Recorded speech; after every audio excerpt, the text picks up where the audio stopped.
नमस्कार व्यूअर्स, मैं हूं अमीश देवगन और आप देख रहे हैं देश की सबसे लोकप्रिय डिबेट आर पार।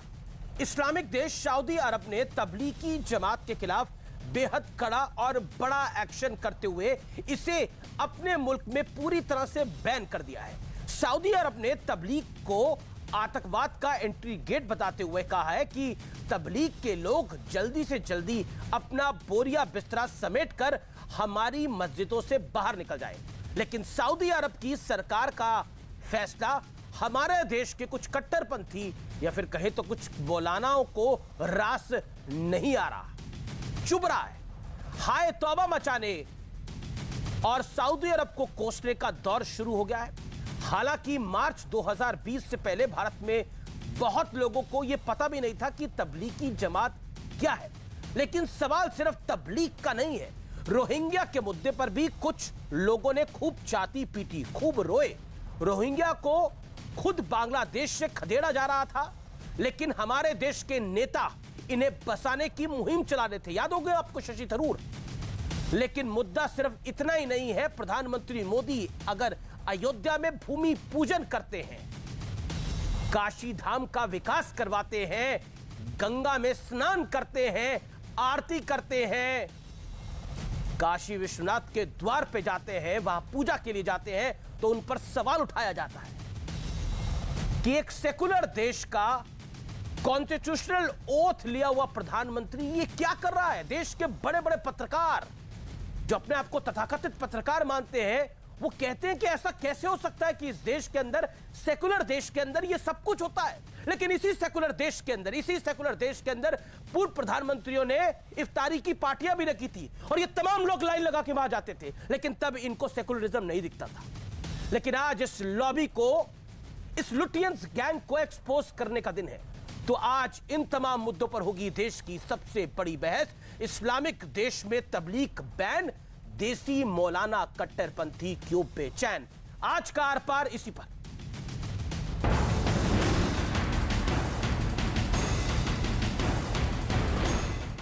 जहां मुसलमानों का सबसे बड़ा धार्मिक स्थल मक्का और मदीना, जिस देश की पहचान एक इस्लामिक राष्ट्र वाली है, उस सऊदी अरब ने एक झटके में तबलीगी जमात पर बैन लगा दिया और इस फैसले पर भारत में कुछ मौलाना बेचैन हो गए।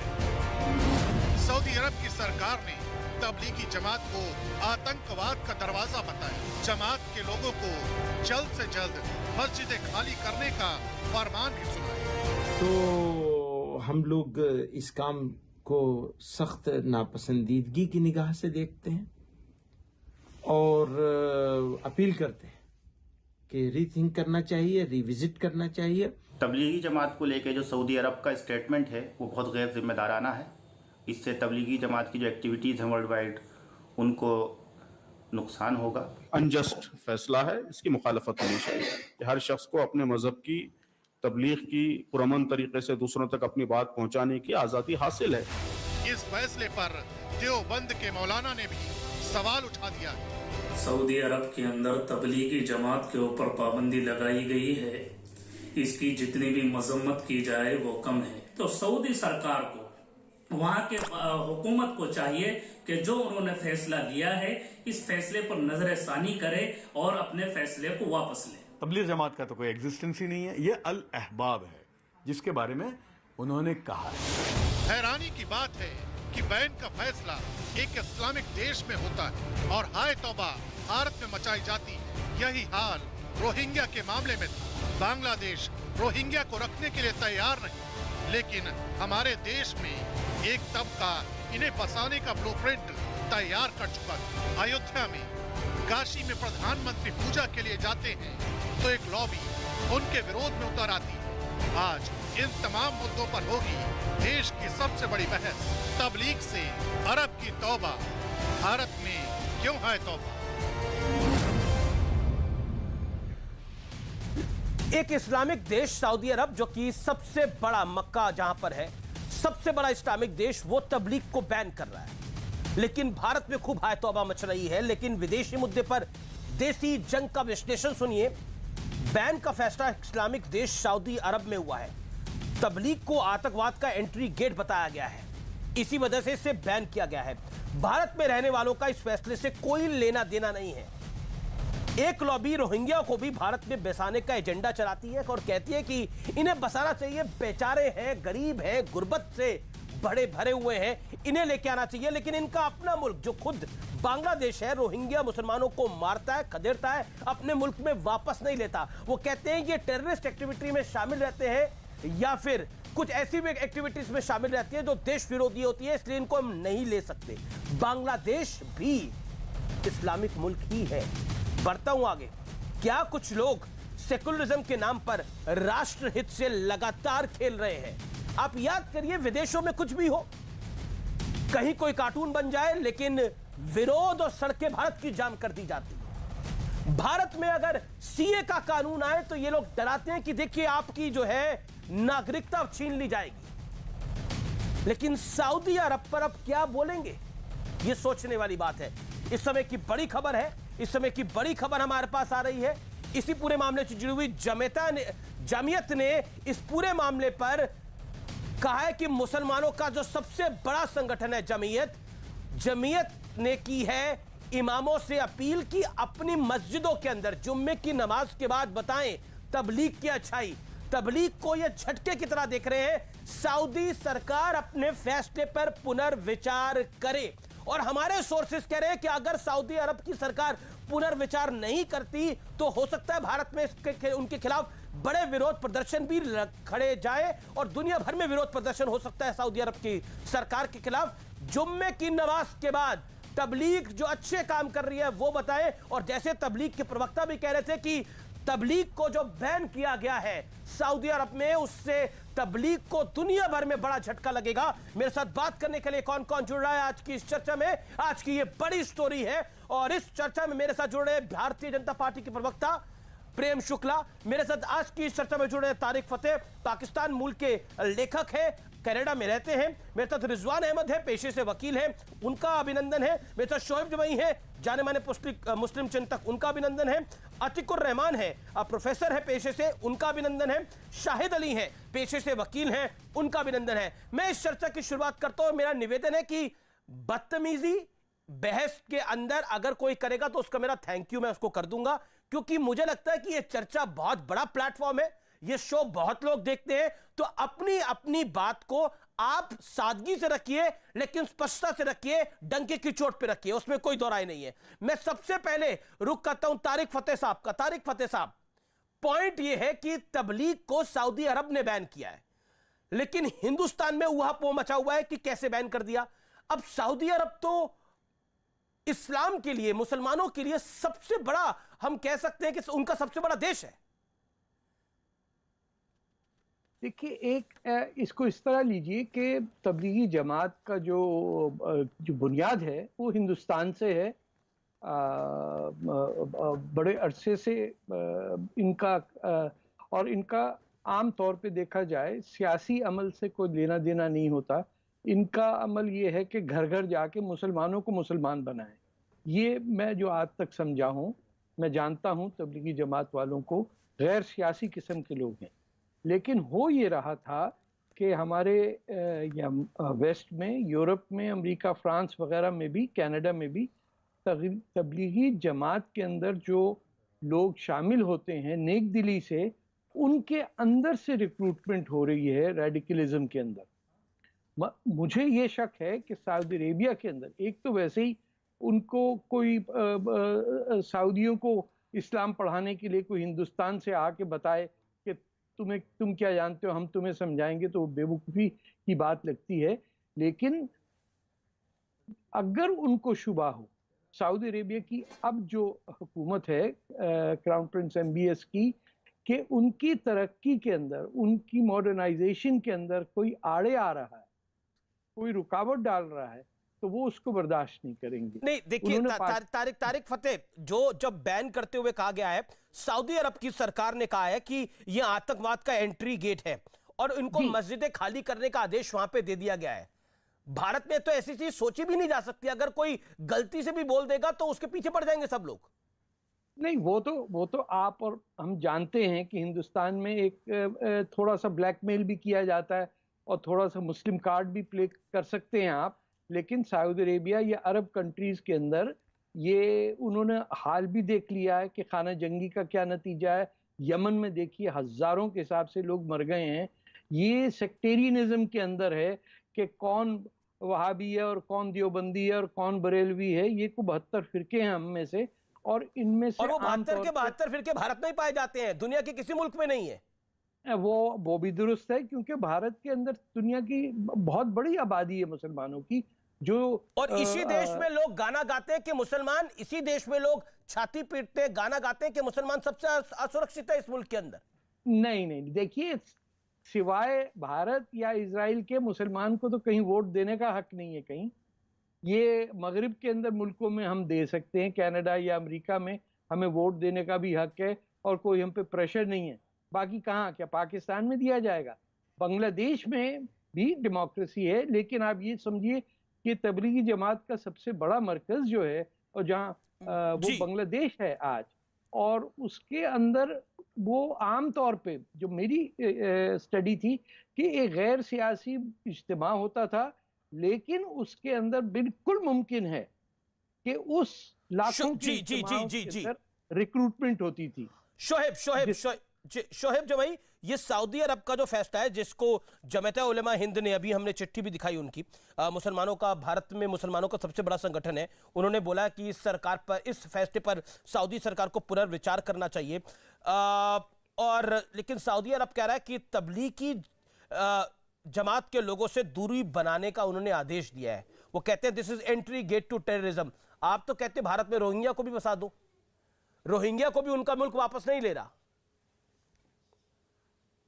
नरेटिव तो पूरा एक इस्लामिक देश ने डिफ्यूज कर दिया। मैं बड़ा हैरान हूं आज कि जिस सऊदी अरब जैसे इस्लामी मुल्क, जिसको आप कहते थे कि बड़ा क्रूर है भाई, महिलाओं पे जुल्म करता है, शरीयत के चलाता है, वहाँ पे डेमोक्रेसी नहीं है, राजा अपनी मनमानी करता है, आज सऊदी अरब आपके लिए हीरो हो गया और भारत के रहने वाले उलमा इकराम आपके लिए कट्टरपंथी हो गए। वो जमीयत उलमा हिंद जिनका इतिहास रहा है भारत के आज़ादी के आंदोलन में, वो कट्टरपंथी हो गए और सऊदी अरब आपके लिए हीरो हो गया। मैं समझ नहीं पा रहा हूँ। मुझे एक बात बताइए, जिस तबलीग जमात का काम भारत से शुरुआत हुई और रिफॉर्म एक मूवमेंट के तौर पर हुई, 100 साल हो गए इस काम को, और सरकार की नाक के अंडर दिल्ली पुलिस की निगरानी में ये हमेशा रहा है और कई एजेंसियों ने इसकी जांच की, कभी ऐसी बात नहीं। इवन कि मुझे लगता है तो इस पूरे राष्ट्रीय पटल में इसको चर्चा में लाने का मकसद ये है। सऊदी अरब को हीरो बोल रहा हूं ना, तबलीग को मैं जीरो बोल रहा हूं। मैं तो खबर को बता रहा हूं कि तबलीगी जमात को, तबलीग को सऊदी अरब ने बैन कर दिया है। आप कहते हैं यहां रोहिंग्या को भी बसा लो। कुल मिलाकर जो नैरेटिव आप चलाते थे कि भारत के अंदर मुसलमान सबसे असुरक्षित है, दुनिया का सबसे बड़ा इस्लामिक देश, उसके बारे में आप क्या कहेंगे? वो तबलीग से असुरक्षित है। पॉइंट ये है, अंडरस्टैंड द पॉइंट भाई। You are learned man. मैं समझ रहा हूं। देखिए, अगर कभी भी कंपैरिजन आप सऊदी अरबिया और भारत का करेंगे तो यकीनन भारत का मुल्क, जो मेरे लिए सबसे अजीज और अहम है, मेरी मादरे वतन है, वो सबसे आगे होगा। सऊदी अरब हमारे लिए विदेशी मुल्क है। मैं तो भारतीय हूं ना। हम भारत के संविधान की बात करेंगे, यहाँ के सुप्रीम कोर्ट, यहाँ के फेडरल स्ट्रक्चर, यहाँ के डेमोक्रेसी की बात करेंगे। और भारत का ये संविधान जब कहता है, और सुप्रीम कोर्ट ने, जब मैं समझता हूं कि जब कोरोना का मामला आया, इसी भारत के संविधान से, इसी भारत के संविधान से, इसी भारत के संविधान से जब देश का प्रधानमंत्री अयोध्या में राम मंदिर जो सुप्रीम कोर्ट बनाता है, उसके बाद आप क्या बयान देते हैं? इसी भारत के अंदर। लेकिन चॉइस आपकी है, कभी आपको सऊदी अरब सूट करेगा, कभी आपको भारत सूट करेगा, लेकिन चॉइस आपकी रहेगी। नहीं, ये कौन तो बात करोड़पति है ना। आज आपको सऊदी अरब सूट कर रहा है तो आप भारत के लोगों को कटघरे में खड़ा करें। लेकिन जो मैं बात कहना चाह रहा हूं, मुझे 30 सेकंड में तो भारत में, मेरी तो जन्मी भारत है, मेरा तो मरना भारत के अंदर है। मैं तो भारत के अलावा जाऊंगा कहां? तो हमारी भी मेरे लिए तो कोई मुल्क ही नहीं बना, मेरे लिए तो कोई मुल्क ही नहीं बना जिसमें मैं जा सकता हूं। मुझे कोई लेगा, भारत ही लेगा सिर्फ, और भारत में ही रहूंगा। हमारी भी पैदाइश भारत की है और इंशाल्लाह मौत भी भारत में होगी, इसी मिट्टी में दफन होंगे। आज मतलब आपको भी पता लग रहा है कि भारत में कितनी आजादी है। ओके, रिजवान साहब का मैं रुख करता हूं। रिजवान साहब, ये आजादी रिजवान साहब, एक होता है एहसास, ठीक है, आपके मैंने वक्तव्य को रखा। रिजवान साहब, एक होता है एहसास, एक होता है एहसान, और तीसरा शब्द होता है कि जब आप रियलाइज करते हैं, सुन लीजिए, जब आप रियलाइज करते हैं कि और एहतराम करते हैं, मीडिया आउटलेट नहीं देगा ना। तो ये एहतराम कौन कर रहा है, सुप्रीम कोर्ट ने कहा, एहसान कौन कर रहा है? तो कम्युनल एंगल से आप रिपोर्टिंग करते थे। ओके ओके ओके, देखिए मेरा, देखिए ना इसमें कोई कम्युनल एंगल है, ये सिर्फ खबर है, ना इसमें हिंदू है ना कोई मुसलमान है, इसमें एक खबर है और खबर को खबर के तरीके से लिया जाए। अब आप, यही प्रॉब्लम होती है आपके साथ जनाब की, आप ना बिल्कुल बेइंतहा एक तरह से परेशान हो जाते हैं जब आपके साथ लॉजिक पे बात होती है। लेट्स टॉक अबाउट लॉजिक ना। अमीश देवगन अब कम्युनल रिपोर्टिंग कर रहे हैं, इसमें क्या कम्युनल है जी? सऊदी अरब ने बैन करा, इस्लामिक संगठन को बैन करा, अमीश देवगन कम्युनल हो गया, कमाल की बात है ये तो। बोलिए रिजवान साहब, जो सवाल पूछा मैंने। आमिश भाई, थैंक यू। जय हिंद, वंदे मातरम, अस्सलाम वालेकुम। ये बहुत इंटरेस्टिंग सब्जेक्ट है और बाय चांस, वैसे तो मैं एक अज्ञानी इंसान हूँ, जाहिल हूँ, पर मेरा पढ़ा हुआ है। बड़ी इंटरेस्टिंग बात बताऊं आपको, ये जो हिंदुस्तान के मौलानाओं को इससे इतनी परेशानी हो रही है, इसका आपको राजी नहीं पता।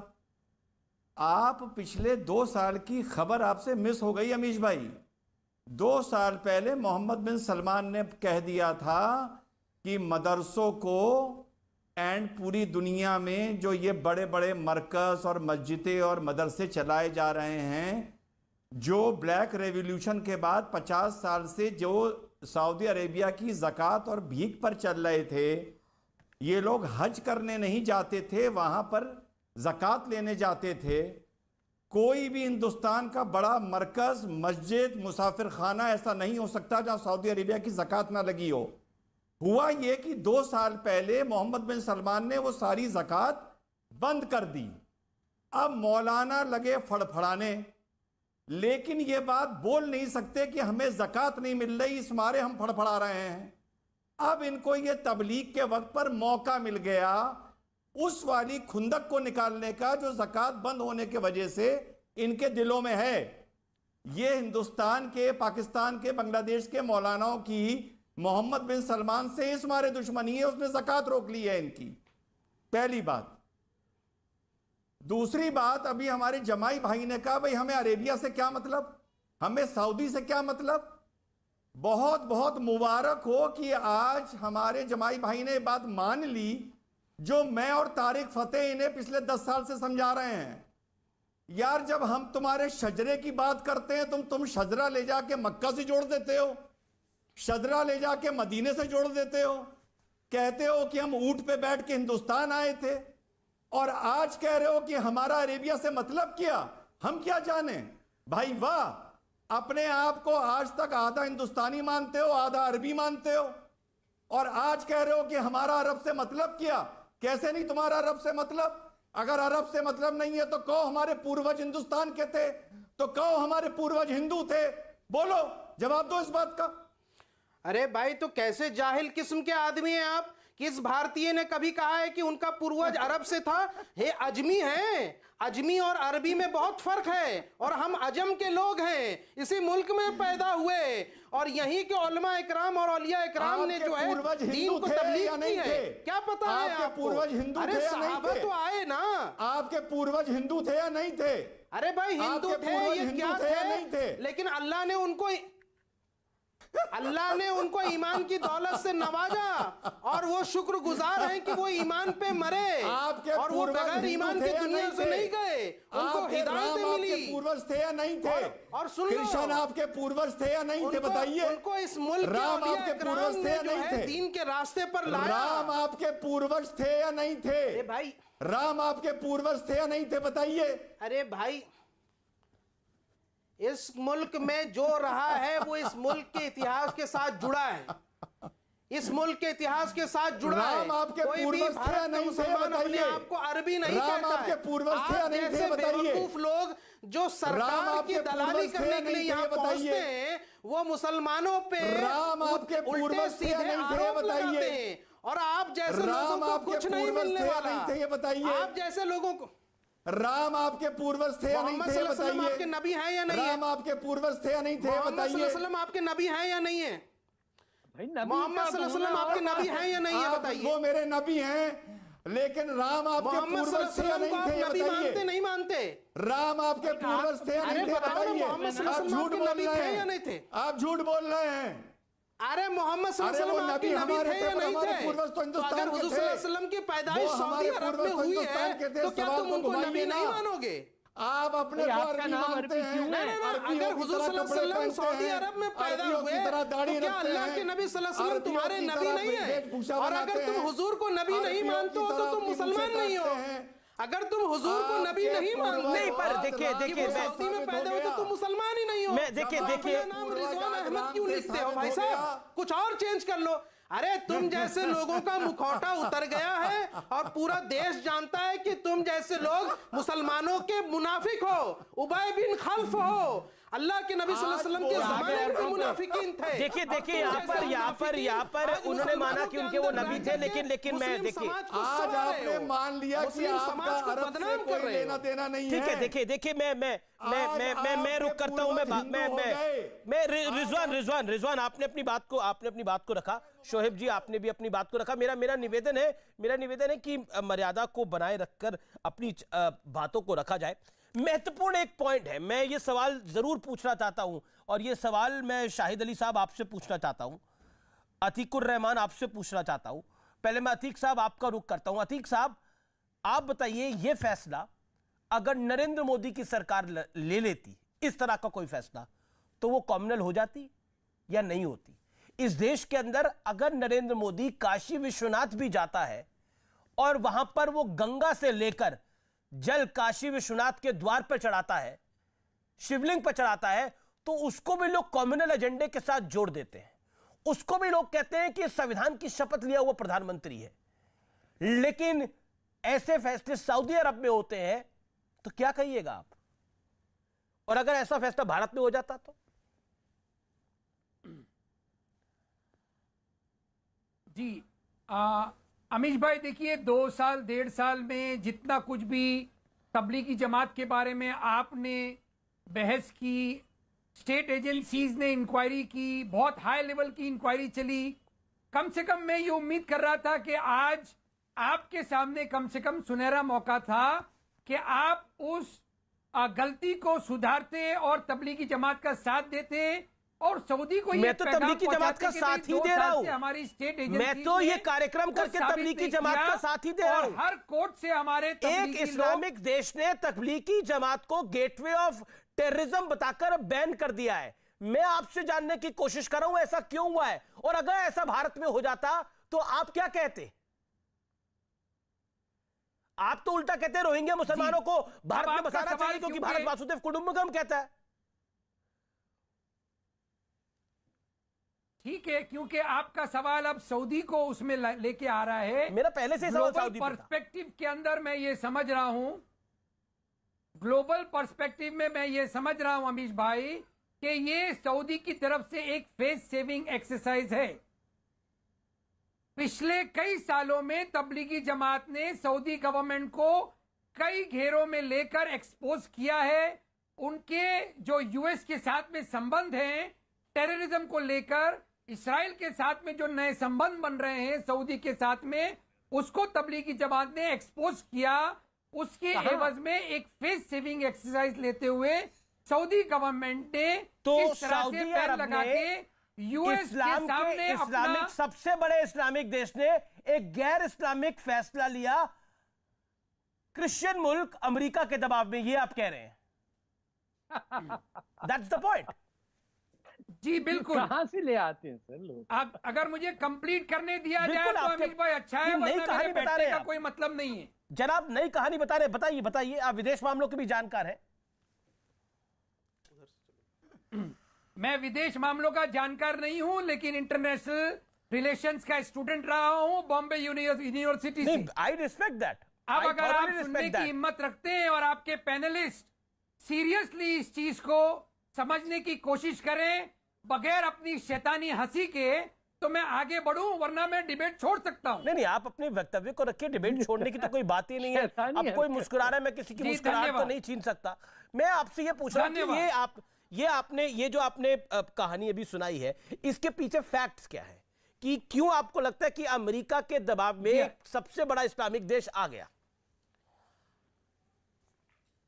बहुत अच्छा आपने फैक्ट्स का सवाल किया अमीश भाई। प्लीज, फैक्ट्स का अगर आपको जवाब चाहिए तो आप कोई इंडियन नहीं, कोई पाकिस्तानी नहीं, अमेरिकन राइटर्स को आप पढ़ लीजिए। कोल्ड वॉर पीरियड के अंदर अमेरिका ने रशिया को नीचा दिखाने के लिए, उसको हराने के लिए टेररिज्म का पाकिस्तान और अफगानिस्तान के मदरसों का किस तरह से इस्तेमाल किया, वो आपको बखूबी अमेरिकन खुद बिल्कुल आपकी बात को मैं ऊपर रखता हूं। जनाब अली, ये भी बता दीजिए वो कोल्ड वॉर का पीरियड क्या था? ये बताना है जनाब अली, ये भी बता दीजिए कि वो कोल्ड वॉर का पीरियड क्या था? जनाब अली, वो कोल्ड वॉर का पीरियड क्या था? जी रिपीट करिए, मैं सुन नहीं पाया आपके सवाल। आपने बोला ना कोल्ड वॉर का पीरियड क्या था? 10 सेकंड में बताइए सर। कोल्ड वॉर का पीरियड 1980 से आप स्टार्ट कर लीजिए। तो अब क्यों हुआ 2021 में, क्यों हुआ ये बैन? हाँ वही तो मैं, अब इसराइल के साथ नए रिलेशंस बन रहे हैं ना, ये जियोपॉलिटिकल कंपल्जन है सऊदी के लिए। अच्छा, अब तक के सऊदी ने इसराइल को तारिक फतेह इस पर कुछ कहना चाहते हैं, रिजवान इस पर कुछ कहना चाहते हैं, प्रेम शुक्ला इस पर कुछ कहना चाहते हैं। ठीक है, शाहिद अली और बीजेपी के प्रवक्ता के पास मुझे जाना पड़ेगा। 2 मेहमान अभी तक नहीं बोल पाए हैं। प्रेम शुक्ला, बात का रिएक्शन जो अतीक उर रहमान ने बोली। जी देखिए, दरअसल जो है, जो तबलीगी जमात का समर्थन करने वाली बिरादरी है, उसके लिए निश्चित तौर पर झटका है कि जिस सऊदी अरेबिया से तबलीगी जमात को तबलीग के लिए, इज्तिमा के लिए, मस्जिदों के निर्माण के लिए सतत धन की आपूर्ति होती थी, आज वही सऊदी अरब तबलीगी जमात को अगर कहता है गेटवे ऑफ टेररिज्म, तो निश्चित तौर पर यह विचारणीय मुद्दा है। लेकिन जिन लोगों ने आतंकवाद के समर्थन को अपना मजहब मान लिया है, ऐसे लोगों के लिए इस बात को पचा पाना कठिन है। आपको ध्यान होगा 20वीं सदी के प्रारंभिक दशक में जब वहां पर कमाल पाशा ने टर्की में वहां की खिलाफत को हटाकर सेकुलरिज्म लागू किया था। नहीं, मेरी बात पूरी हो जाए, मैं कोल्ड वॉर पर भी आ जाता हूं उनके जी। तो खिलाफत आंदोलन के विरुद्ध भी भारत में बहुत बड़ा आंदोलन खड़ा हुआ, लेकिन उससे टर्की पर कोई फर्क पड़ा क्या? कमाल पाशा पर कोई फर्क पड़ा क्या? टर्की जो है सेकुलरिज्म से फिर जो है धार्मिक देश की तरफ बढ़ना उसने 21वीं सदी में प्रारंभ किया। पूरी 1 सदी तक आपके भारतीय मुसलमानों के विरोध का टर्की पर कोई प्रभाव नहीं पड़ा। उसी तरह से आज सऊदी अरेबिया भी यदि कट्टरपंथियों से अपना पिंड छुड़ाना चाहता है, आतंकवाद से अपना पिंड छुड़ाना चाहता है, ये कह रहे हैं कि कोल्ड वॉर में जो है दुरुपयोग किया, ये यही कह रहे हैं ना। लेकिन उस दुरुपयोग के लिए डॉक्ट्रिन कौन सी यूज हुई? वो डॉक्ट्रिन तो तबलीग की थी ना। ठीक है, ठीक है, उस तबलीग की डॉक्ट्रिन के कारण जिस तरह से तालिबान खड़ा हुआ, अल कायदा खड़ा हुआ, उसका दुष्परिणाम तो पूरे देश, पूरे दुनिया ने भुगता ना। शाहिद अली सर, सबसे पहले तो मैं ये बात कहना चाहता हूँ, जिस बात पर इतनी हाय तौबा यहाँ मची हुई है, पूरी आपने डिबेट चला रखी है, उस ट्वीट को जरा आप दोबारा पढ़ेंगे प्लीज। और दूसरी बात ये, उससे पहले मैं ये बता देना चाहता हूँ, मैं तबलीगी जमात का प्रवक्ता हूँ और प्रवक्ता की हैसियत से मैं यहाँ बैठा हुआ हूँ इस बात को क्लैरिफाई करने के लिए। जो प्रोपेगेंडा चला रहे हैं आप लोग या बाकी मीडिया के लोग जो सांप्रदायिक मानसिकता का अपना परिचय दे रहे हैं, मैं उनके से ये आग्रह करना चाहता हूँ, जो ट्वीट में लिखा है अंग्रेजी में, वो ये लिखा है कि वहां पर एक ग्रुप है जिसका नाम अल अहबाब है, जो तबलीग यानी प्रोपेगेंडा का काम करता है, प्रोपेगेट करता है और दावे का काम करता है, उसको बैन किया है उन्होंने। उसको तबलीगी जमात से मत जोड़ दीजिए। ये जो अल अहबाब है, आपने भी गूगल कर लिया होगा, बिल्कुल बिल्कुल आपकी बात को मैं, जो वहां पर काम कर रहा है। सुनिए अमीर ज़ैब जी, सुन लीजिए जी, सुन रहा हूं मैं, क्लैरिफाई तो कर दूं ना। आप अपनी जो बहस है वो करते रहिएगा। ये साउथ अफ्रीका का ग्रुप है अल अहबाब, जिसका एक टेलीविजन चैनल भी है, अल अहबाब टीवी। आपको गूगल पर सब इंफॉर्मेशन मिल जाएंगी। जो दावा का काम करता है और जो तबलीग का काम करता है, उसको बैन किया है सऊदी अरब ने। तबलीगी जमात को बैन नहीं किया है। ये तबलीगी जमात के प्रवक्ता के हैसियत से मैं आपसे बात कर रहा हूँ, खिताब कर रहा हूँ मैं। ठीक है, लेकिन यहाँ पर इस ट्वीट में से चूंकि एक वर्ड लिखा हुआ तबलीग, जिसका मतलब होता है प्रोपगेशन, यानी प्रचार प्रसार, आप लोगों ने उसको ले लिया वहां से, साहब तबलीगी जमात को बैन कर दिया गया। और अफसोस की बात यह है कि बहुत सारे मुसलमान भी उस झांसे में आ गए, उस चाल में आ गए और वो डिफेंड करने लगे। बहुत सारे मुसलमान नहीं, वही सांप्रदायिक मीडिया है, आपकी बात को मैंने मान लिया। कोरोना वायरस को धर्मांतरण कर दिया था, उसको भी इस्लाम से जोड़ दिया था। एक सेकंड, अल हबाब की जो आप बात कर रहे हैं वो तो उनके एक ट्वीट में लिखा है, लेकिन तबलीगी और तबलीग उनके 2 ट्वीट्स में लिखा है। आपकी जानकारी के लिए, आपकी बात को मैं ऊपर रखता हूं, तो ये जमायत उलेमा हिंद भी उन्हीं के, ये भी प्रोपेगेंडा में आ गए, ये भारत के मौलाना भी इसी प्रोपेगेंडा में आ गए, ये विरोध कर रहे हैं। मदनी साहब भी इसी प्रोपेगेंडा में आ गए कि एक अफ्रीकी ग्रुप के लिए भारत का जमायत उलेमा हिंद चिट्ठी लिख रहा है, जारी कर रहा है। मुझे एक ट्वीट दिखा दिया जिसमें तबलीगी जमात के बारे में बात कही गई हो। इतनी तो अंग्रेजी आती है ना। उसमें कहा गया एक ग्रुप जिसका नाम अल अहबाब है। अल अहबाब को आप तबलीगी जमात से कैसे जोड़ रहे हैं? वो कौन सा ऐसा आधार है जिसका आधार मैं तो आपसे पूछ रहा हूं, ये जमायत की अंग्रेजी कमजोर है क्या?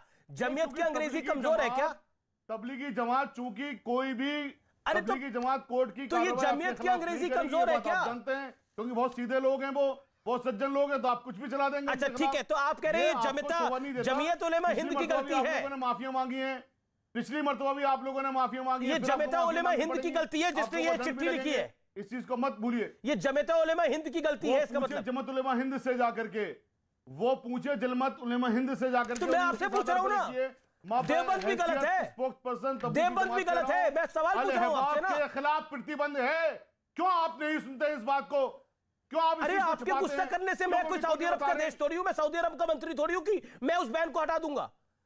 आपको नाराज होना है तो जमात उलेमा हिंद पे नाराज होइए, आपको नाराज होना है तो आप उन मौलानाओं पे नाराज होइए जो हायतों में मचा रखी है। तो पढ़ेंगे ना सर, उस बयान को आप ढंग से तो पढ़ेंगे ना। अच्छा, में क्या लिखा हुआ है पढ़िए दोबारा से उसको। मैंने हमने तो जमीयत की बाइट भी चलाई है, मैं आपको भी सुना देता हूं।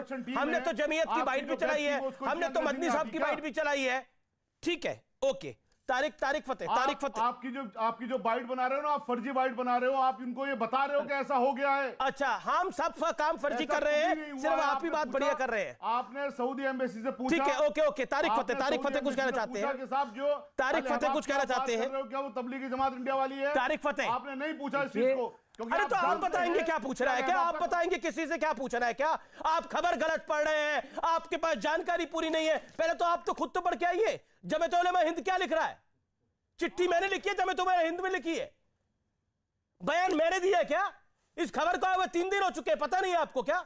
और यहां आप पूरा ज्ञानवर्धन कर रहे हैं। अमीश जी, आपको यह पता होना चाहिए, आपको यह पूछना चाहिए था। कल को आप बोलेंगे आपको बोलना क्या चाहिए, वो भी आपको मैं बताऊंगा। ऐसा होता नहीं है सर, लोकतंत्र है इस देश के अंदर।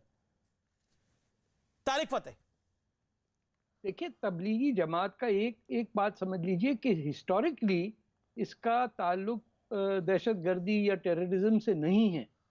ये बिल्कुल क्लियर बात है। बांग्लादेश में, पाकिस्तान में मैं तबलीगी जमात के लोगों से वाकिफ़ हूँ।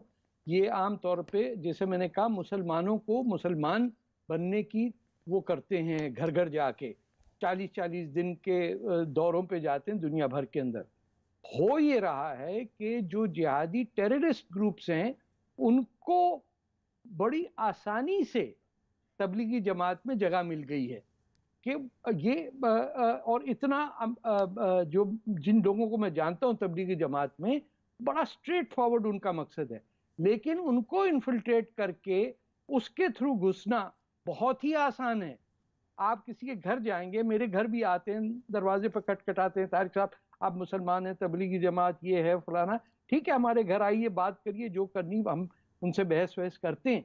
लेकिन उनके अंदर इन्फिल्ट्रेट करना जमात इस्लामी के लोग या वो हिंदुस्तानी या अरबी जो ख़ास तौर पे पाकिस्तानी जो जिनका ताल्लुक देवबंदी तालिबान से है, जो वहाबीज़म के अंदर घुसे हुए बैठे हुए थे सऊदी अरेबिया के अंदर पिछले को 50 साल से, जिनका काम सारा सऊदी अरेबिया की हुकूमत चलाता था, वहाँ सऊदी अरेबिया की वहाबी गवर्नमेंट का तख्ता उलट दिया गया। और ये मोहम्मद बिन सलमान आए हैं जिन्होंने कहा है कि मैं 50 साल के अंदर अपने मुल्क को यूरोपियन लेवल पे लाना चाहता हूँ। ये भी समझिए कि जिन मुल्कों के अंदर मजहब सबसे ऊपर रखा जाता है वहां तरक्की वरक्की नहीं होती, वहां सिर्फ इबादत होती है और लोग पीछे रह जाते हैं। आप दुनिया में कहीं भी देख लीजिए, यूरोप में भी देख लीजिए कि जहां जो कैथोलिक रिलीजियस कंट्रीज हैं वो स्लाइटली लेस डेवलप्ड हैं, जो नॉर्थ की हैं प्रोटेस्टेंट, जहां पोप की ऐसी तैसी ठीक है, लेकिन ये देखो शाहिद अली जो बात कह रहे हैं, रिजवान वो तो कह रहे हैं कि बैन लगा ही नहीं है। अगर बैन लगा ही नहीं है, अगर बैन आप जी डाइट कोक कह लीजिए या कोक जीरो कह लीजिए, एंड में तो एक ही चीज है ना सर। जो तबलीग करने वाले हैं, जिस किस्म की भी तबलीग कर रहे हैं, ये एक्टिव ड्यूटी घर से घर जाके लोगों को, मुसलमानों को मुसलमान बनाना। शाहिद अली, तारिक फतेह साहब की बात का जवाब। शाहिद अली साहब,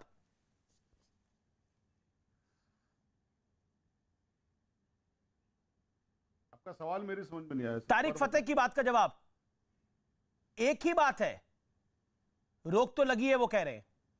देखिए, तारिक फतेह साहब जो बात कह रहे हैं, मैं खैर पता नहीं क्यों कह रहा हूं मैं इस बात को भी, और इस बात को रेस्पॉन्ड करने का मेरे को वो नहीं है। इन्फिल्ट्रेशन की जो बात है, इन्फिल्ट्रेशन तो कहीं भी हो सकता है, किसी का भी हो सकता है। तबलीगी जमात 1980 से सऊदी अरब के अंदर काम ही नहीं करती है। 1980 से तबलीगी जमात जब सऊदी अरब के अंदर काम नहीं करती, तो सऊदी अरब का तबलीगी जमात को बैन करने का मतलब नहीं होता, इन्फिल्ट्रेशन का ही मतलब नहीं होता। तो इन चीज को आप प्लीज अपने फैक्ट्स को क्लियर करिए कि जो चीज वहां पर एग्जिस्ट ही नहीं करती उसको बैन कैसे करेंगे। सर मैं 10 साल एग्जिस्ट करना तो जरूरी है ना। 1980 में तबलीगी जमात ने सऊदी अरब के अंदर काम करना बंद कर दिया, क्योंकि जो मसलक वाली बात है, उनका मसलक सलफी है, इनका मसलक हनफी है। तो इसलिए उनको बैन करने का अदरवाइज भी मतलब नहीं होता। मैं सिर्फ बैन करने वाली बात पे आपसे बात कर रहा हूँ। तबलीगी जमात को कोई बैन नहीं किया गया है, तबलीगी जमात को गेटवे ऑफ टेररिज्म नहीं कहा गया है, सऊदी अरब ने ऐसा नहीं कहा है। आप प्लीज मिथ ना फैलाएं। ओके, आप कह रहे हैं कि ऐसा नहीं कहा है, तो ये जमात उलेमा हिंद हो गया, देवबंद हो गया, ये क्यों रिएक्ट कर रहे हैं? That's the point, that's the whole point. ये तो आपको समझाने की जरूरत है। दूसरी बात, बड़ा इंटरेस्टिंग एनेक्डोट बताया तारिक फतेह। उन्होंने बोला कोक हो या डाइट कोक हो, मामला एक ही है। सांप्रदायिक मीडिया के जाल में ये लोग फंस गए। अरे क्या मीडिया सांप्रदायिक है सर? क्या मीडिया सांप्रदायिक है? क्या मीडिया सांप्रदायिक होता है? क्या मीडिया सांप्रदायिक होता है? खबर बताना सांप्रदायिक होता है क्या? कैसी बात करते हैं आप? ऑनरेबल सुप्रीम कोर्ट कहती है, ऑनरेबल सुप्रीम कोर्ट जी बॉम्बे हाई कोर्ट और बड़े सारे कोर्ट्स कह रहे हैं सर, ठीक है, कहती है, तमाम कोर्ट्स कहती हैं कि हिंदुस्तान का एक बहुत बड़ा मीडिया का वर्ग सांप्रदायिक है और सांप्रदायिक किस कोर्ट ने बोला? ये किस कोर्ट ने बोला? ऑर्डर बताइए, ऑर्डर बताइए आप। किस कोर्ट ने बोला? ऑनरेबल सुप्रीम कोर्ट ने किस कहा, कोर्ट ने बोला? ऑनरेबल सुप्रीम कोर्ट ने कहा जब अनर्गल बात मुझे नहीं लगता जायज होगी। ओके रिजवान, किस जजमेंट में बोला है? आप जजमेंट की कॉपी लेके आइए, बोलिए ना, विषय वो है ना, टॉपिक ये है ना। ना ना ना देखिए शाहिद अली, आप अपने जो टॉपिक है उस पर रखिए, ऑडियो डाउन करिए आप। ओके रिजवान साहब बोलिए आप। रिजवान अहमद। अमीश भाई, जैसा तारिक भाई ने बोला, द होल आइडिया इज के यहां पर ये डिस्कशन नहीं हो रहा है कि एक particular organisation under a particular banner ban हुई है। डिस्कशन यहां पर यह हो रहा है कि सऊदी गवर्नमेंट, जिसने 50 साल कट्टरवाद को फाइनेंशियली एंड मॉरली पूरी दुनिया में सपोर्ट किया, कुल मिला के आज वो पूरा चक्कर लेने के बाद उन्हीं ऑर्गेनाइजेशंस पर बैन लगा रही है। यानी एक नई शुरुआत, एक नई सुबह, एक नया सवेरा हम लोगों को अरब के बाहर नजर आ रहा है। The whole idea is this of this discussion. UK ने बजरंग दल और वीएचपी पे बैन लगा रखा है, तो फिर भारत में भी बैन लगा दीजिए। जिस यूएसए ने, अमेरिका ने बजरंग दल और वीएचपी पे बैन लगाया है, तो भारत में भी बैन लगा दीजिए। अरे बहुत आपके हिसाब से अगर चले। अरे भाई शाहिद साहब ने और जफर सरेसवाला ने तो भी कह दिया ना कि अल अहबाब पे बैन लगाया है, भारत के तबलीगी जमात पे बैन नहीं लगाया है। मेरी बात तो पूरी होने दो थोड़ा। और अगर मेरी बात तो पूरी होने दो। मेरे बजरंग दल पे बैन लगाइए, अमेरिका ने, इंटरनेशनल कम्युनिटी ने, अरे मेरी बात तो पूरी होने दो भाई। स्टेट्स ने, यूनाइटेड किंगडम ने उस पर बैन लगाया। मेरी बात पूरी होगी। कहानी जिस दिन बजरंग दल पे बैन लगा था उस दिन भी डिबेट हुई थी ना। जिस दिन बजरंग दल पे बैन लगा था उस दिन भी डिबेट हुई थी। उस दिन तो आप सारी कहानी पढ़ते। एक सेकंड देखिए, पॉइंट ये है कि इस देश के अंदर एक गैंग है, वो गैंग कहते हैं कि रोहिंग्या को इस देश में बसा लीजिए। एक गैंग है जो कहता है कि सऊदी अरब जो है उसने सही नहीं किया है, उसने गलत किया है। इनफैक्ट वही गैंग है जो कहता है कि नरेंद्र मोदी को काशी विश्वनाथ में जाके पूजा नहीं करनी चाहिए थी, क्योंकि ही हैज टेकन ओथ। जिस देश के लोग, इस देश में जहां बोलने की आजादी है, कारनामा कहीं हो, यहां प्रदर्शन करने की आजादी है। फ्रांस में कुछ हो जाए, जर्मनी में कुछ हो जाए, प्रदर्शन यहां पर किया जाता है। इस देश के अंदर इस देश की सड़कें जाम कर दी जाती है। उस देश में संविधान की आड़ में यह कहा जाता है कि यह कम्युनल है, जबकि भारत की जो बहुसंख्यक आबादी है, उनका मंदिर, रामलला का मंदिर, उनके ईष्ट का मंदिर कोर्ट के निर्णय के बाद बनता है। लेकिन भारत की सरकार कम्युनल सरकार है। यह इस तरह के आरोप लगाए जाते हैं। Prem Shukla, BJP spokesperson. निश्चित तौर पर अत्यंत दुर्भाग्यपूर्ण है। देखिए, तबलीग करने पर अगर सऊदी अरेबिया बैन लगाता है तो तबलीग की पद्धति में क्या दोष है, क्या इस पर चर्चा करने की आवश्यकता मुस्लिम उम्मा में नहीं है? अगर कौन सी तबलीग ऐसी अलबाब कह रहा था जिसके कारण जो है सऊदी अरेबिया जैसा देश, जो रूढ़िवादी इस्लाम को प्रश्रय देने के लिए प्रख्यात रहा है, उस देश को यह निर्णय लेना पड़ता है। और जब आप किसी डॉक्ट्रिन के अगेंस्ट बात कर रहे हैं, एक डॉक्ट्रिन डॉक्टर जाकिर नाइक की है, उस डॉक्टर जाकिर नाइक की डॉक्ट्रिन के कारण बांग्लादेश में आतंकी हमले हुए, विश्व के अन्य हिस्सों में आतंकी हमले हुए, और डॉक्टर जाकिर नाइक के बीच में नहीं बोलेंगे, भारत के मुसलमानों का एक समर्थन जो है वो खड़ा हो जाता है। तो इसका कारण क्या है? देखिए, मैं इनसे बहस नहीं कर रहा हूं। अभी इन्होंने जिस तरह की अभद्र भाषा का प्रयोग रिजवान भाई के लिए किया, आपने शुरू में ही अमीश भाई कहा था कि कोई अभद्र भाषा का प्रयोग करेगा, अमर्यादित भाषा का प्रयोग करेगा तो आप उसको शो से हटा देंगे। इन्होंने जो है जाहिल, बेवकूफ, अरे तुरे, सब कुछ रिजवान भाई के लिए किया इन्होंने। और इनको कृपा करके कहिए कि मैं इनके बीच में नहीं। देखिए, मैं इनको बीच में बिल्कुल नहीं बोल रहा था। ये क्यों चिल्ला रहे हैं? नहीं, आप गलत बातें क्यों चिल्ला रहे हैं बीच में? अरे तो आप भी सारी सही बातें नहीं करते, बोल रहा था ना, आप भी सारी सही बातें नहीं करते। और मेरा टॉपिक जो है, मेरा टॉपिक क्लियर कट ये है, मेरा क्लियर कट टॉपिक है। तो इस देश के अंदर रोहिंग्या को बसाने की मुहिम चलाई जाती है। इस देश के अंदर तबलीग पर अगर सऊदी अरब में लगाए, जो कि शाहिद अली कह रहे हैं कि ऐसा कोई बैन नहीं लगाए, तो हाय तौबा क्यों बची हुई है? मेरा तो सवाल ही यही है। अगर ये कह रहे हैं बैन नहीं लगा, तो देश में क्यों हाय तौबा बची हुई है? कमाल की बात है, 3 दिन में जमात उलेमा हिंद ने ये पूरा मामला नहीं पढ़ा।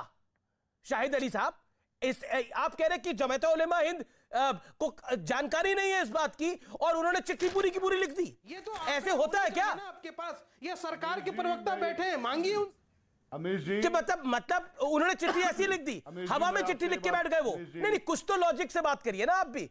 आप वकील हैं, आप फैक्ट्स में बात करिए। ये चिट्ठी कैसे आ गई? ये बयान कैसे आ गए? ये चिट्ठी गलत है। आप जवाब सुनेंगे सर? ब्रेक के बाद आपसे मैं जवाब लेता हूं। मैं ब्रेक ले रहा हूं, और ठीक है, आप 20 सेकंड में अपनी बात को रखिए। शाहिद अली, जब जवाब सुनने का टाइम हो, जवाब टाइम दीजिएगा।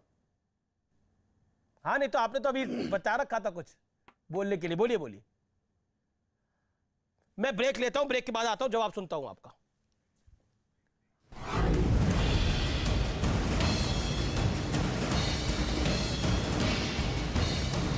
में बीजेपी ने भी देर नहीं लगाई। जिस तरह से आज उन्होंने प्रधानमंत्री जी के संदर्भ में ये घृणित टिप्पणी करने का काम किया है, ये उनकी हताशा, उनकी बौखलाहट को दिखाने का काम कर रहा है।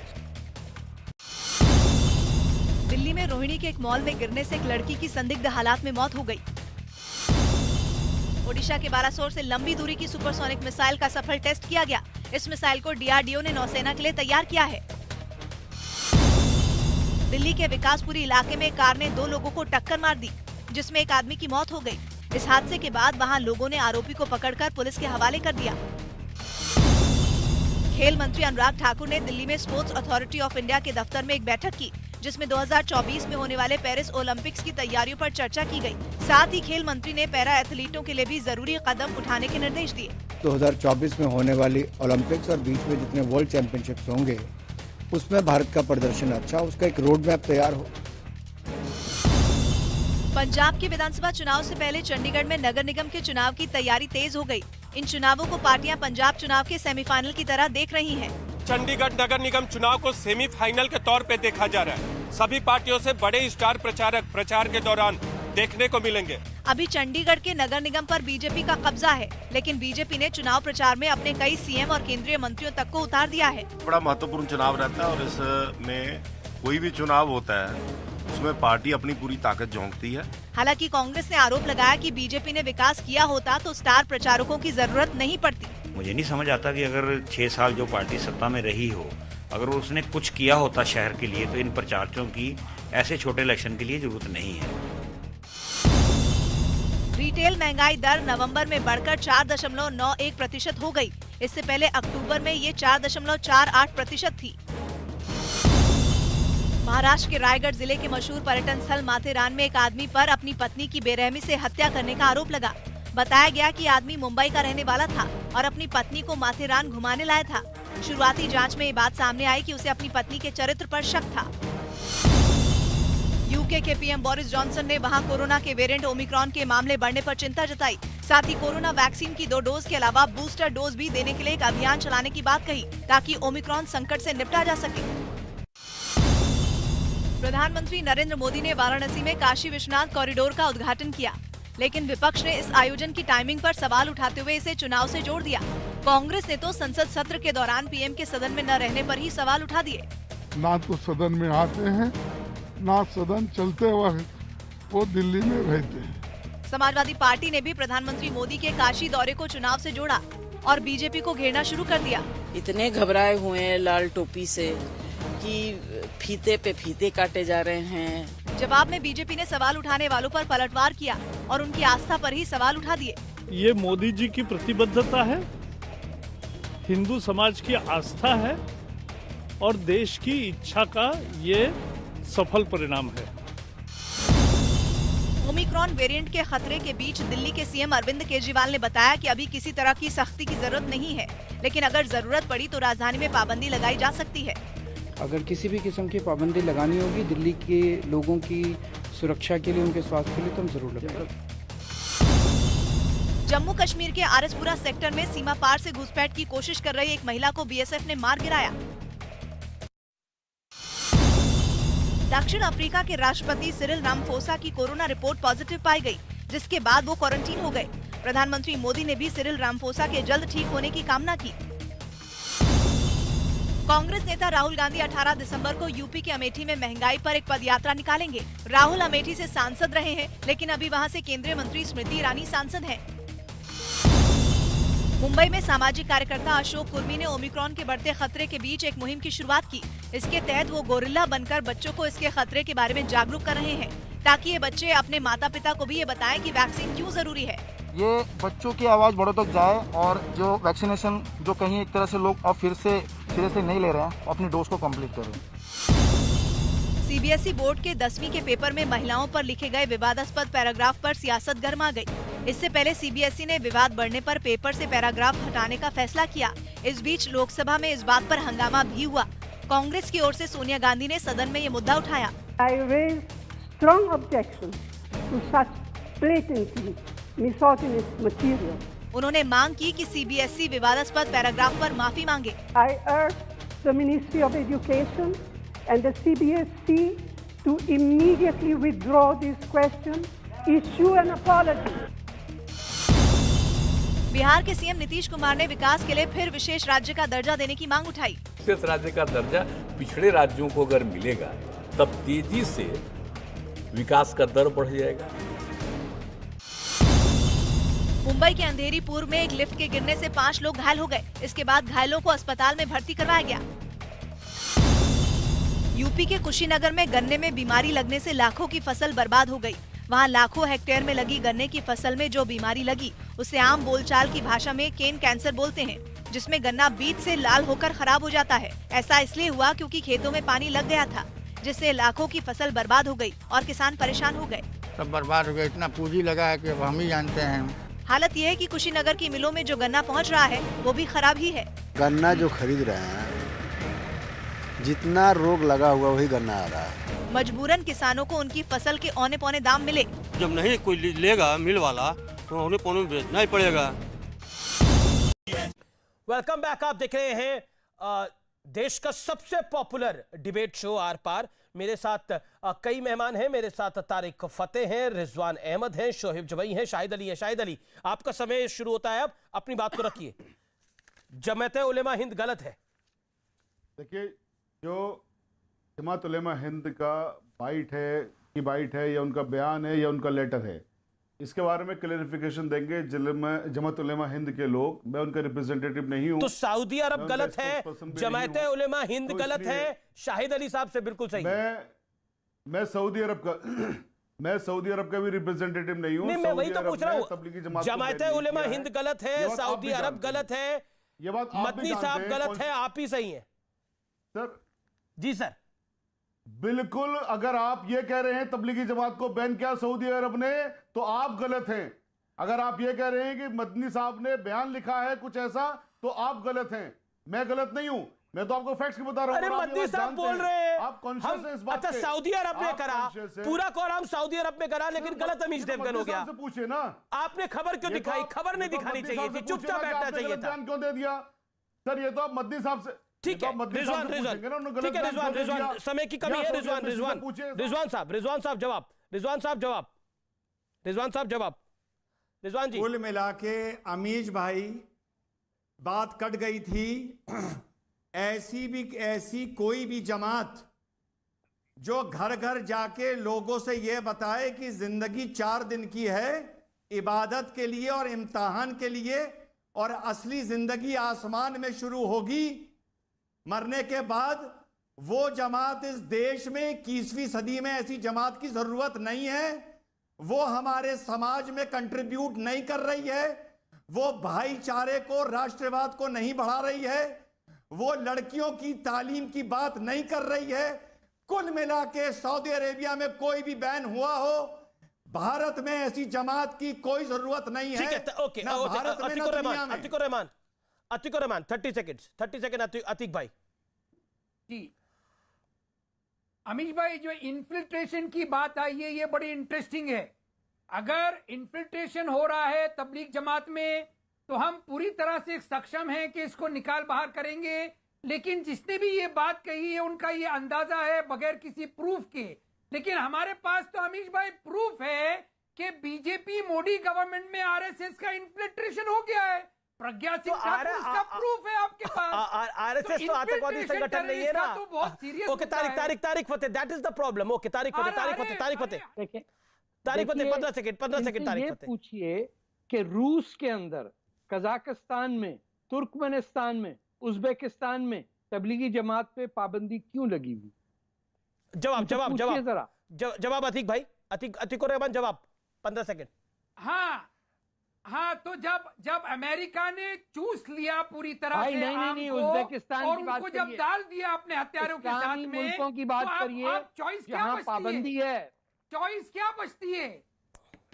अरे भाई, पाबंदी क्यों लगाई है उज्बेकिस्तान ने? से लेके अब तक देखिए, समय समाप्त हो रहा है यहाँ पर। बहुत बहुत शुक्रिया। लेकिन रिजवान साहब, आपसे मैं एक सवाल पूछना चाहता हूँ। अगर ये काम मोदी की सरकार कर देती तो क्या हो जाता? बाई चांस अगर कर देती तो, या ऐसा शगुफा भी कोई छोड़ देता तो क्या होता?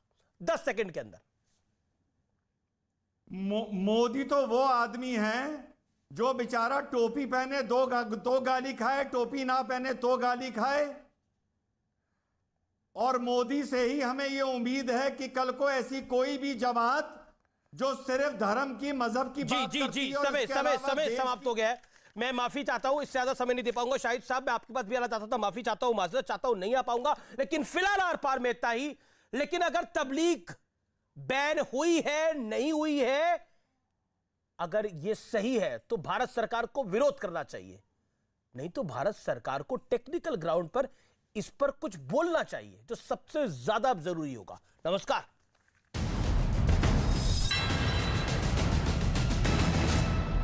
कोरोना रिपोर्ट पॉजिटिव पाई गई, जिसके बाद वो क्वारंटीन हो गए। प्रधानमंत्री मोदी ने भी सिरिल रामाफोसा के जल्द ठीक होने की कामना की। कांग्रेस नेता राहुल गांधी 18 दिसंबर को यूपी के अमेठी में महंगाई पर एक पदयात्रा निकालेंगे। राहुल अमेठी से सांसद रहे हैं, लेकिन अभी वहां से केंद्रीय मंत्री स्मृति ईरानी सांसद हैं। मुंबई में सामाजिक कार्यकर्ता अशोक कुर्मी ने ओमिक्रॉन के बढ़ते खतरे के बीच एक मुहिम की शुरुआत की। इसके तहत वो गोरिल्ला बनकर बच्चों को इसके खतरे के बारे में जागरूक कर रहे हैं, ताकि ये बच्चे अपने माता पिता को भी ये बताएं कि वैक्सीन क्यों जरूरी है। ये बच्चों की आवाज़ बड़ों तक जाए और जो वैक्सीनेशन जो कहीं एक तरह से लोग अब फिर से सिरे से नहीं ले रहे हैं, अपनी डोज को कंप्लीट करें। सीबीएसई बोर्ड के 10वीं के पेपर में महिलाओं पर लिखे गए विवादास्पद पैराग्राफ पर सियासत गर्मा गई। इससे पहले सीबीएसई ने विवाद बढ़ने पर पेपर से पैराग्राफ हटाने का फैसला किया। इस बीच लोकसभा में इस बात पर हंगामा भी हुआ। कांग्रेस की ओर से सोनिया गांधी ने सदन में ये मुद्दा उठाया। I raise strong objections to such blatantly misogynist material. उन्होंने मांग की कि सीबीएसई विवादास्पद पैराग्राफ पर माफी मांगे। I urge the Ministry of Education and the CBSE to immediately withdraw this question, issue an apology. Bihar के सीएम नीतीश कुमार ने विकास के लिए फिर विशेष राज्य का दर्जा देने की मांग उठाई। विशेष राज्य का दर्जा पिछड़े राज्यों को अगर मिलेगा तब तेजी से विकास का दर बढ़ जाएगा। मुंबई के अंधेरीपुर में एक लिफ्ट के गिरने से 5 लोग घायल हो गए। इसके बाद घायलों को अस्पताल में भर्ती करवाया गया। यूपी के कुशीनगर में गन्ने में बीमारी लगने से लाखों की फसल बर्बाद हो गई।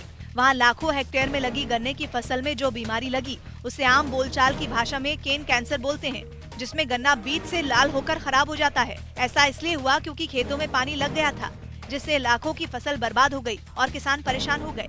सब बर्बाद हो गया, इतना पूंजी लगा है कि अब हम ही जानते हैं। हालत यह है कि कुशीनगर की मिलों में जो गन्ना पहुंच रहा है वो भी खराब ही है।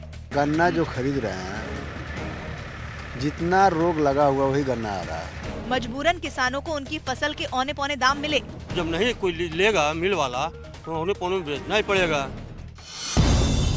दिल्ली के सीएम अरविंद केजरीवाल ने संकेत दिए कि अब स्कूल सर्दियों की छुट्टियों के बाद ही खुलेंगे। पिछले दिनों प्रदूषण संकट की वजह से स्कूलों को कुछ समय के लिए बंद कर दिया गया था। अभी तो विंटर वेकेशन भी आ रहा है, तो मुझे लगता है उसके बाद ही अगर कुछ निर्णय होगा तो होगा। नवजोत सिंह सिद्धू को पंजाब में कांग्रेस की प्रदेश चुनाव समिति का अध्यक्ष बनाया गया। इस समिति में सीएम चरणजीत सिंह चन्नी और अंबिका सोनी समेत कई नेताओं के नाम शामिल है। राज्य में अगले साल विधानसभा चुनाव होने हैं। काशी विश्वनाथ कॉरिडोर का उद्घाटन करने पहुंचे प्रधानमंत्री नरेंद्र मोदी पर यूपी के पूर्व मुख्यमंत्री अखिलेश यादव ने जमकर निशाना साधा, लेकिन पीएम पर दिए गए उनके एक बयान पर सियासत गर्मा गई। 1 महीना नहीं, 2 महीना, 3 महीना वहीं रहे, अच्छी बात है। वो जगह रहने वाली है, आखिरी समय पर वहीं रह जाता है बनारस में। अखिलेश यादव के इस बयान पर पलटवार करने में बीजेपी ने भी देर नहीं लगाई। जिस तरह से आज उन्होंने प्रधानमंत्री जी के संदर्भ में ये घृणित टिप्पणी करने का काम किया है, ये उनकी हताशा, उनकी बौखलाहट को दिखाने का काम कर रहा है। दिल्ली में रोहिणी के एक मॉल में गिरने से एक लड़की की संदिग्ध हालात में मौत हो गई। ओडिशा के बालासोर से लंबी दूरी की सुपरसोनिक मिसाइल का सफल टेस्ट किया गया। इस मिसाइल को डीआरडीओ ने नौसेना के लिए तैयार किया है। दिल्ली के विकासपुरी इलाके में कार ने 2 लोगों को टक्कर मार दी, जिसमें एक आदमी की मौत हो गई। इस हादसे के बाद वहां लोगों ने आरोपी को पकड़कर पुलिस के हवाले कर दिया। खेल मंत्री अनुराग ठाकुर ने दिल्ली में स्पोर्ट्स अथॉरिटी ऑफ इंडिया के दफ्तर में एक बैठक की, जिसमें 2024 में होने वाले पेरिस ओलंपिक्स की तैयारियों पर चर्चा की गई। साथ ही खेल मंत्री ने पैरा एथलीटों के लिए भी जरूरी कदम उठाने के निर्देश दिए। 2024 में होने वाली ओलंपिक्स और बीच में जितने वर्ल्ड चैंपियनशिप्स होंगे उसमें भारत का प्रदर्शन अच्छा, उसका एक रोड मैप तैयार हो। पंजाब के विधानसभा चुनाव से पहले चंडीगढ़ में नगर निगम के चुनाव की तैयारी तेज हो गई। इन चुनावों को पार्टियां पंजाब चुनाव के सेमीफाइनल की तरह देख रही हैं। चंडीगढ़ नगर निगम चुनाव को सेमीफाइनल के तौर पे देखा जा रहा है। सभी पार्टियों से बड़े स्टार प्रचारक प्रचार के दौरान देखने को मिलेंगे। अभी चंडीगढ़ के नगर निगम पर बीजेपी का कब्जा है, लेकिन बीजेपी ने चुनाव प्रचार में अपने कई सीएम और केंद्रीय मंत्रियों तक को उतार दिया है। बड़ा महत्वपूर्ण चुनाव रहता है और इसमें कोई भी चुनाव होता है उसमें पार्टी अपनी पूरी ताकत झोंकती है। हालांकि कांग्रेस ने आरोप लगाया कि बीजेपी ने विकास किया होता तो स्टार प्रचारकों की जरूरत नहीं पड़ती। मुझे नहीं समझ आता कि अगर 6 साल जो पार्टी सत्ता में रही हो, अगर उसने कुछ किया होता शहर के लिए, तो इन प्रचारकों की ऐसे छोटे इलेक्शन के लिए जरूरत नहीं है।